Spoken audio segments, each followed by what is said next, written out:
The newspaper canyons and my father's secret dragon hoard. When I was 7, I thought my dad was a real-life dragon, hoarding treasure in our very own castle. To everyone else, we just lived in a normal 2-story house in the suburbs. But inside, it was a massive, winding maze. Dad called himself a collector of curiosities. There were huge, towering walls of old newspapers, broken toaster ovens, and massive stacks of plastic containers, creating these narrow, winding tunnels all the way through the living room.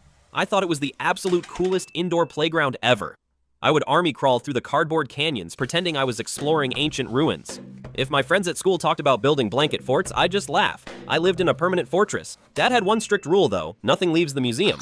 Once, when I was 10, I tried to throw away a moldy, cracked picture frame I found near the kitchen sink. Dad didn't yell, but his face went completely pale. He snatched it out of my hands, his chest heaving, and whispered, "Everything has a purpose, buddy. We might need this." I just nodded, completely convinced my dad was a genius inventor who could turn trash into gold. We never had people over. Dad said outsiders just didn't understand the collection. When the front door broke, he wouldn't let a repairman inside. He just nailed it shut, and we used the back door for 5 years. It wasn't until my mid-20s, when I was watching a documentary on television, that the narrator started breaking down the psychology behind severe hoarding disorder.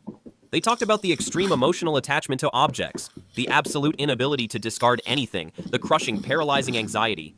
My stomach just completely dropped. Those magical cardboard canyons, the ancient ruins, the genius inventor. It was all a mirage. My dad wasn't a powerful dragon guarding his treasure. He was a prisoner, completely trapped in a suffocating maze of his own extreme anxiety, and I was just a kid, happily playing hide and seek inside his illness.